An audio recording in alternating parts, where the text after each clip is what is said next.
Thank you very much, Chairman Frieden, President Kim, former presidents of the World Bank, governors, excellencies, good morning. You know, after such excellent two speakers, it's very difficult to be the third. But there is something worse. It would be being the fourth. So I'll do my best.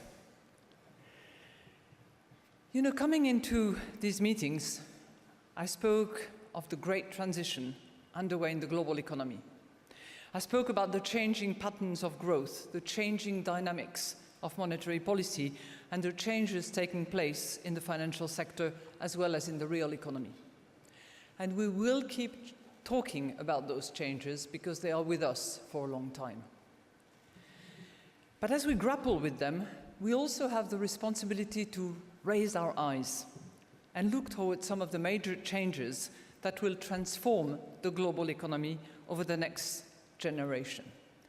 Now, I could have decided this morning to talk about the immediate challenges, the very short-term issues that everybody is trying to deal with.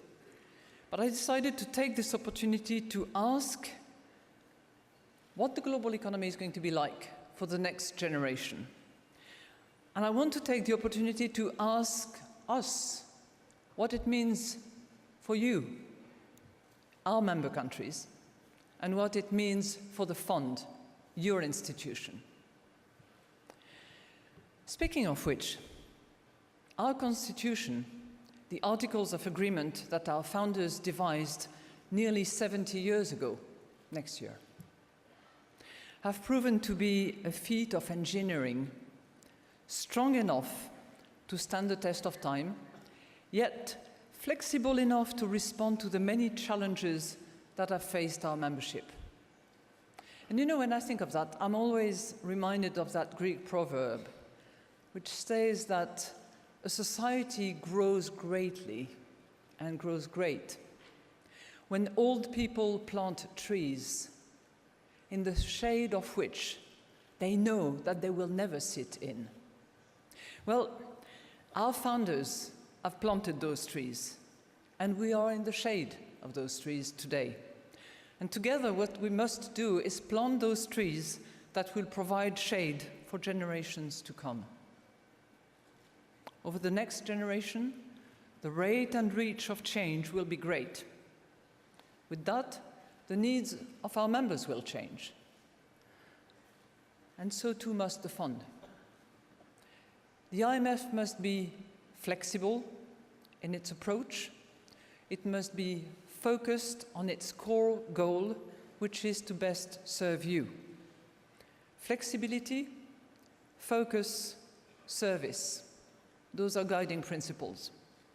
And in that spirit, what I would like to do is look a little bit at the road we have been in, talk a bit about the road we are on now, and close with the road ahead, and what are the long-term trends that we have to anticipate in order to better adjust to serve your needs. So where have we come from?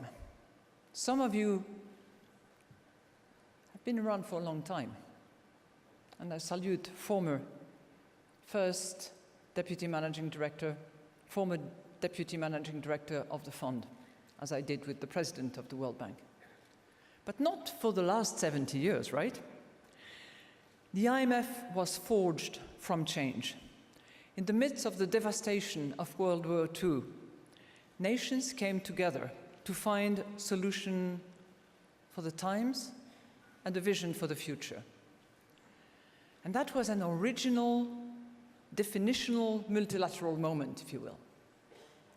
And in the years since, the fund's mandate has endured to promote global financial stability and help build a global economy in which all members and all people can prosper. And time and again, this has required the IMF to respond to changes. Where did we begin? We began with my home country. We began helping Europe to rebuild after World War II.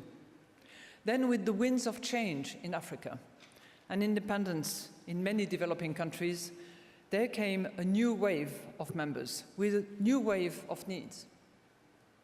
In Latin America, the fund responded to a major debt crisis. Another major financial crisis followed in Asia, and when the Iron Curtain lifted, the fund responded to another set of new members as they transformed themselves into market economies. And in the midst of all that, in the 70s, the whole Bretton Woods system collapsed. The exchange rate system collapsed. And here again, the fund had to adapt in order to support the new monetary system. Now, we may not have always got it right, and we are the first ones to acknowledge our mistake, as I did. But we've always learned. We've always learned by listening to you. And even as we have adapted, we've always stayed true to our mission and true to our membership. And this has proven an invaluable combination during the recent crisis. This is serving us well on the road we are on now. Now, indeed, the Great Recession that we have just gone through generated unprecedented challenges to you, but also to us. And the fund tried to respond in unprecedented way. This was partly through the sheer scale of the massive financial commitment that we made. We provided more than $300 billion to help ease the burden of adjustment for our member countries in need. But is that all we did? No. I can remember sitting there with you and hearing the IMF call for global fiscal stimulus. I remember the call for a stronger global firewall, including by increasing the fund's resources, and our consistent call to get the pace and mix of fiscal adjustment right. Now, as global growth dynamics are changing, as we're seeing more positive signs on a broader basis, it is critical that we continue to customize our advice to countries, always sensitive to the impact that it has on what? On growth and on people.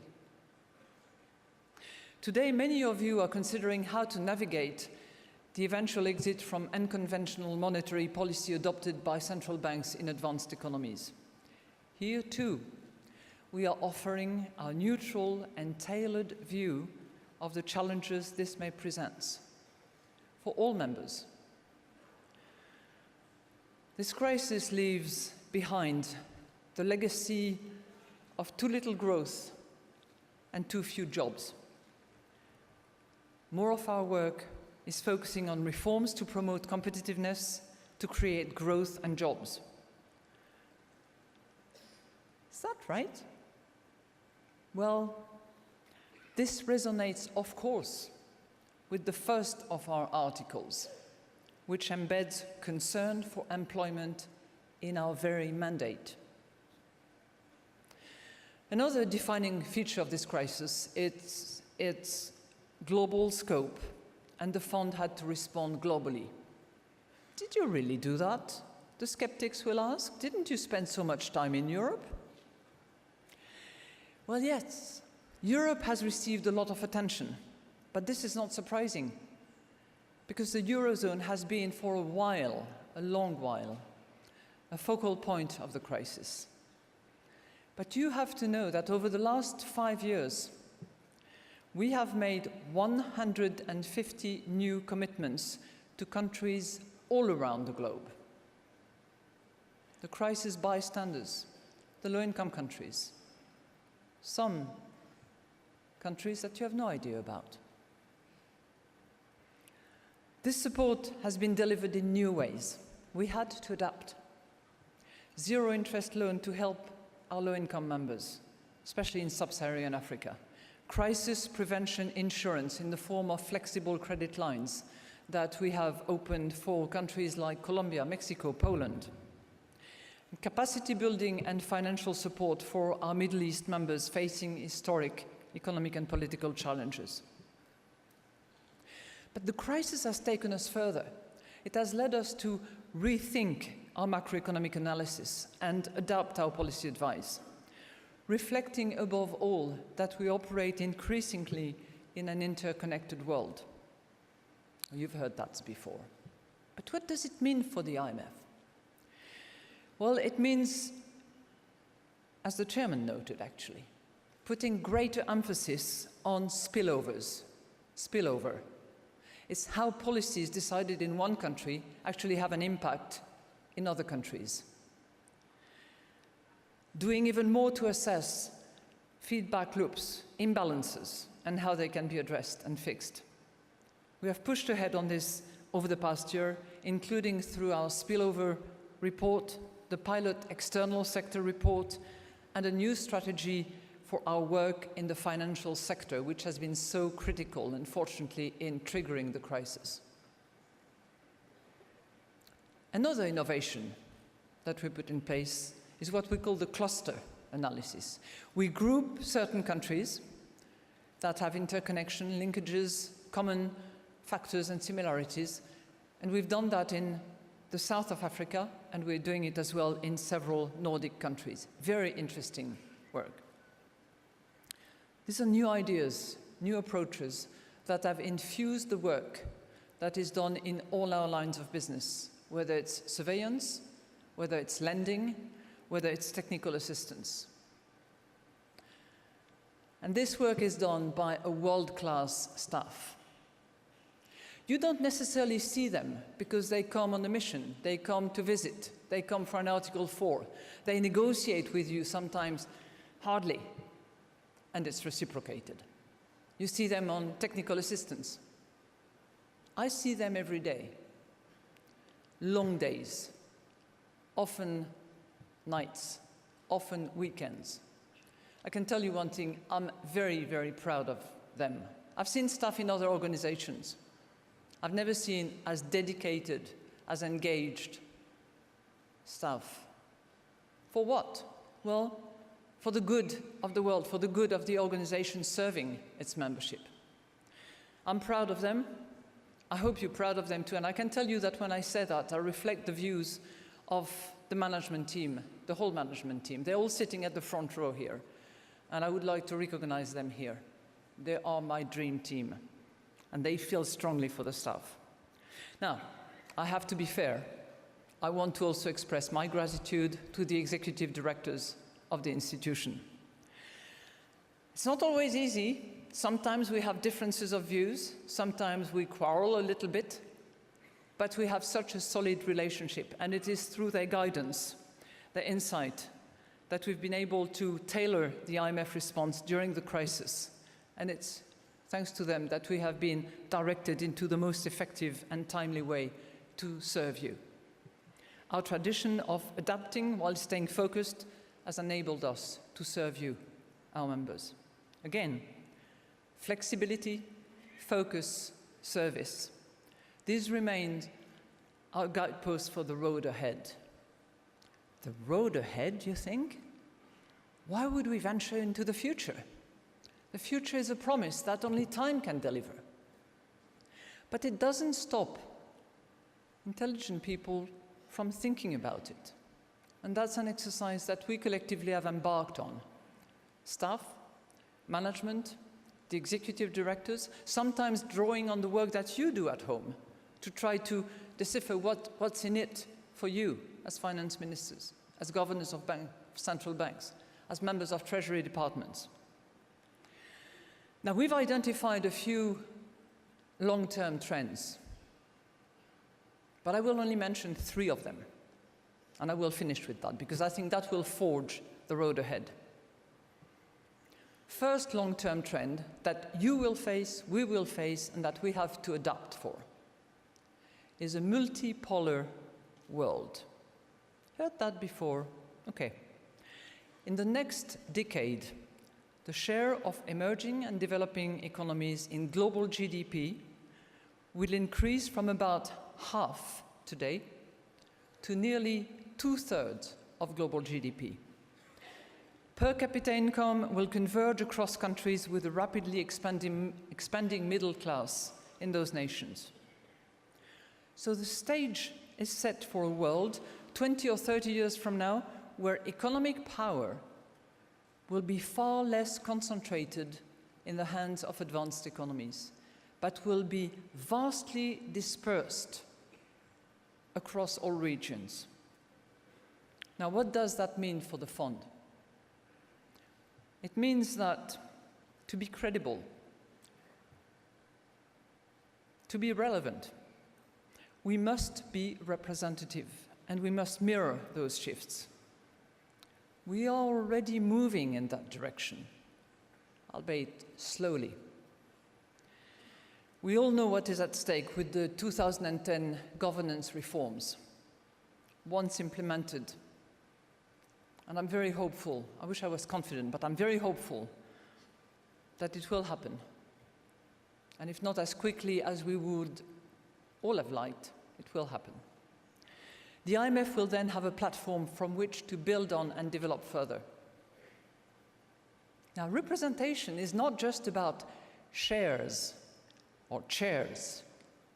It's also about how we engage with our members, to be their trusted advisor.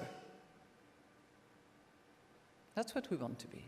But to be eligible to that privilege of being your trusted advisor, our analysis, our advice must meet important tests. It must be of the highest quality. It must be objective. It must be even-handed. And it must be of help to you. Now, we're committed to meet these tests. And they will become even more relevant as our membership faces a world of increasing financial integration. And that's my second long-term trend, increasing financial integration. Look back 70 years ago. At the time, private financial flows barely registered, not on the map. By the time of the crisis, the degree of financial integration had increased by a multiple of over 10.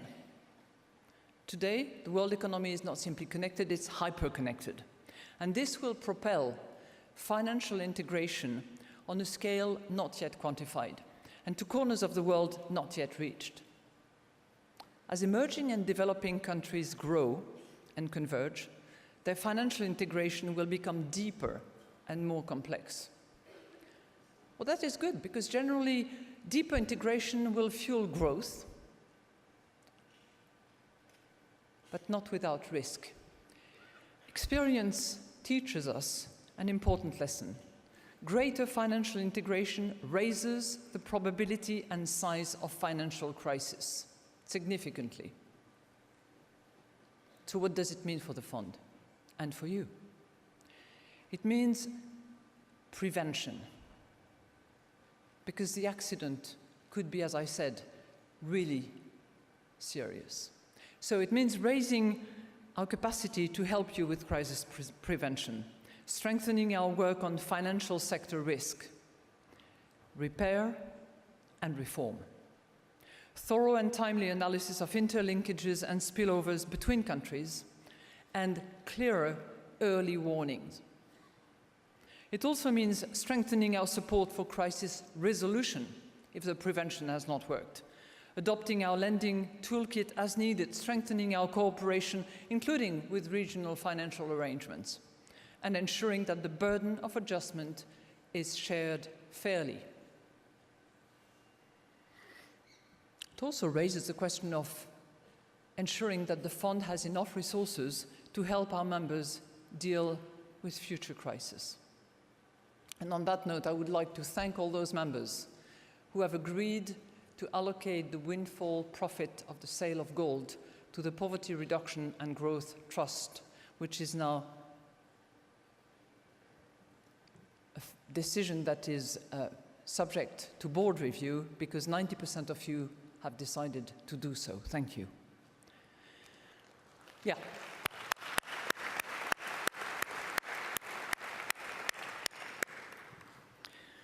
Now, this capacity of preventing and eventually resolving crisis will be vital. And it will be vital in the context of that third and last long-term trend that I would like to identify for you, which I have called the new frontiers of risk. And I'll just mention very briefly 3 of them. The first frontier's risks that I would like to mention is the demographic shift that we will be seeing. Just consider the number. By 2030, there will be 1.1 billion more people. 97% of that 1.1 billion people will be in emerging and developing countries.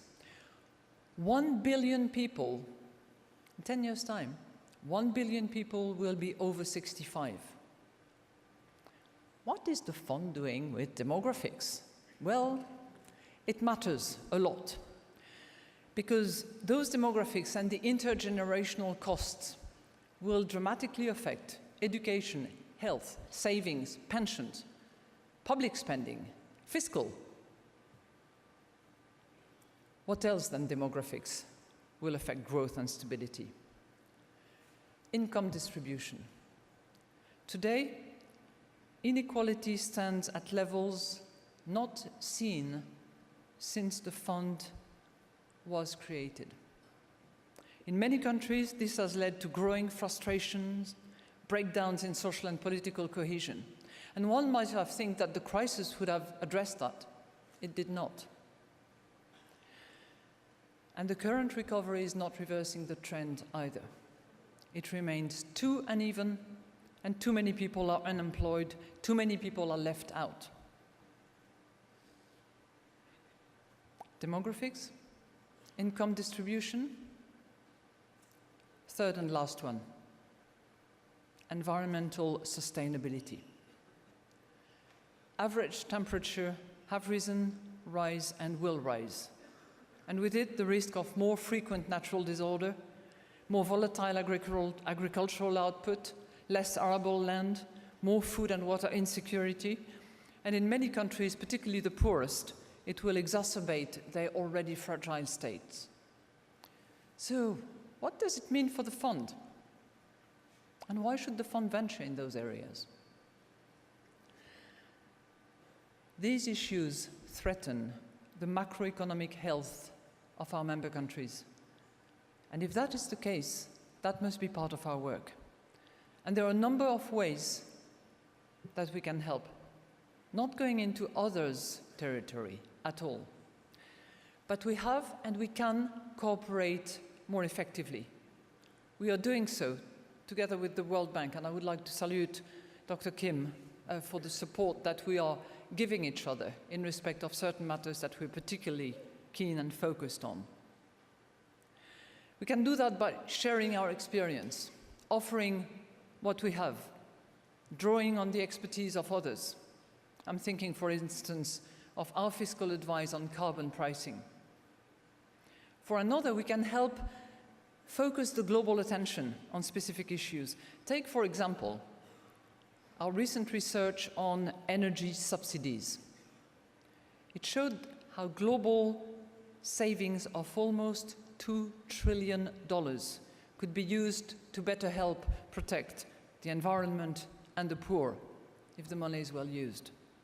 The same is true for our research demonstrating the linkage between income inequality and sustained growth. And just a few weeks ago, a new IMF study showed that engaging women more fully in the labor market could increase per capita incomes by almost 30% in some cases, but in most cases by at least a margin of 3%. This could be an economic game changer. And given that today is International Day of the Girl, there's no better time to convey this message, I would hope.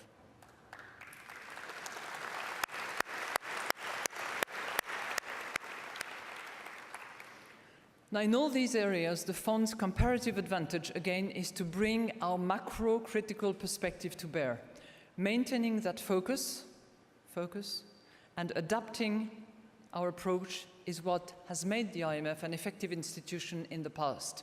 Retaining that focus and adapting our approach will enable us to support our membership effectively in the future.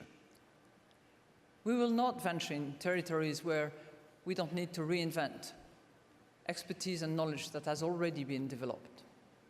But we need to canvass, we need to work together, and we need to take into account that comparative advantage that we have to better serve you. Mr. Chairman, Presidents, Governors, Excellencies, almost 70 years ago, the IMF began with some 40-ish members. Today, there is 188 of you, and together we are the fund. You are the fund.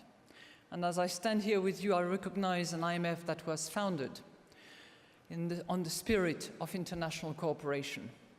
But more than that, the principles that I've talked about today, flexibility, focus, service, they have helped us to stand the test of time. At this junction, before I finish, I would like to quote philosopher Edmund Burke, who described society as a partnership in every virtue and in all perfection. A partnership not only between those who are living, but between those who are to be born. This is how I see the IMF. A partnership between its member countries, a partnership of the present, but for the future. Thank you.